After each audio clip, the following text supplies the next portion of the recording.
Welcome to the second part of the TSSC-19 grant submission process. In this demonstration, we'll go over the layout of the completed template and how to submit to Treasury.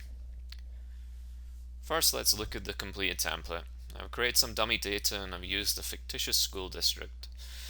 When Treasury receives the submission, we will determine whether the file matches the CEPI template. We can tell by the naming of the tabs and the order of the rows on the staff eligibility tab.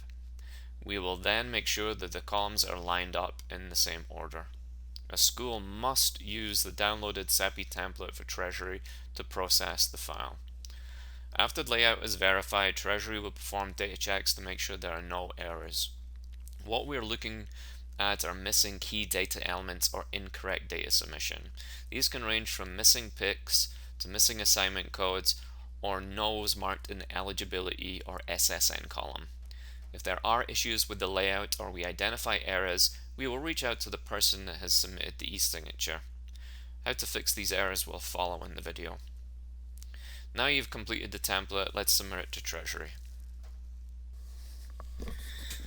Click on the TSSC-19 Grant Excel Submission System link on the main page.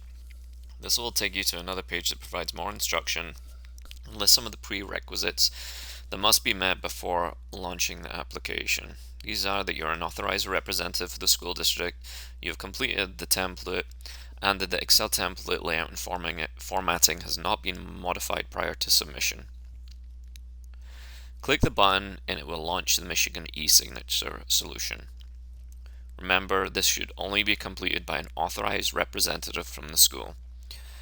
Fill in the first name, last name, and your school email address and click submit. This will send an invitation to the e-signature solution and verify the email address. Only enter your information once. Do not fill out multiple times as it can cause issues with your submission. If you experience any issues, please email treasury-tsSC19-technical-support@michigan.gov, which is shown on the screen just now. The address can also be found on our Treasury main site. When you receive the email, please click on the Go to Documents link. This will launch the e-signature transaction. First, you'll be required to accept the use of e-signature to submit your application. It will then take you to the main page to start filling in your details.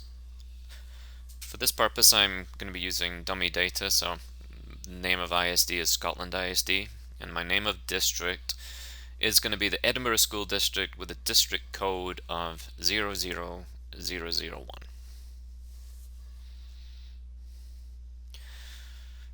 For this purpose, I'm going to pretend to be the superintendent, and I'm going to complete my name again, the email that I used in the e-signature, and my phone number. If I was from a non-public school, I would be required to complete the second section and not the section I just completed. Now I want to add my completed template.